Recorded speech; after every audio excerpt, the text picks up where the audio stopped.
The average American moves every 5 to 7 years. So how do you determine whether you should move or stay? Should I stay or should I go now? Brian Boer, a real estate agent at Berkshire Hathaway Home Services Premier Properties, is here to explain why moving up.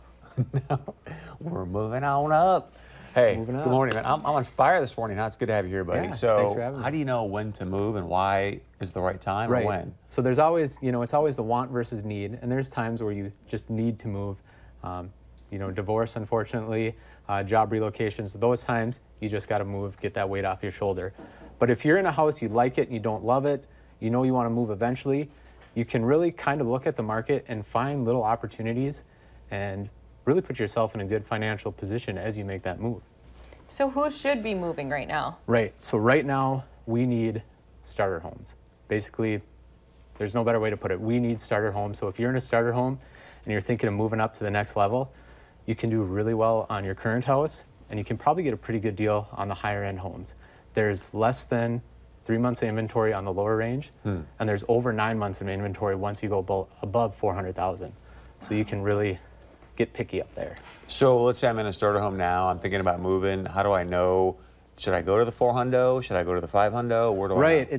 It's tough, and really, I always start with budget. I'm really conscious, tell people, look at your budget, don't overextend yourself. And, on TV they say moving's fun, there's all these shows that make it look, but honestly, it's not as fun as it looks to have your house look perfect every day and have strangers walking through it. So you got to have some sort of a goal.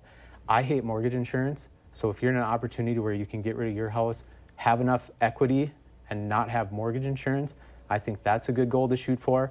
If you have student loans, credit cards, you can, make that your goal. Wipe those out, and, a lot of times you can get into a slightly nicer house and lower your payments. So remind people, how do you get rid of your mortgage insurance? So if you owe less than, you need to have 20% equity in your house. Otherwise, the bank's going to kind of penalize you. And the mortgage insurance, I just hate it because you're paying it, but it doesn't protect you. It's really just to protect the bank. So just get rid of it. I see the for sale signs when I'm driving around Fargo. Are there other areas, though, that people should be looking to maybe move in? They want to move up in their house. Right. So I do a lot of work in the Lakes area, and we are having the same issues in our starter homes. There's not a lot of good homes under 200,000, and we do have an excess of stuff. There, the numbers are a little different. 300 and up, there's a lot more to choose from. So, and some of the small towns, Hawley and Lake Park, if you have a starter house, there's nothing to choose from. That's decent. So if you want to get out of those areas, you can do really well.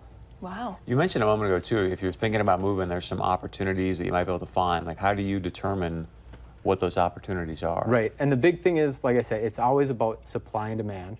So if you look at, hey, I have something that everyone wants, like a starter home, and I want to move to a spot where there's not that huge demand, that's where you can really make the good financial gains during your move.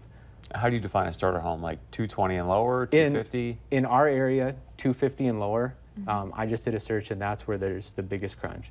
Once you start getting above 250, it starts to release a little bit. The FHA limits are around 290, so that's always a good cutoff too.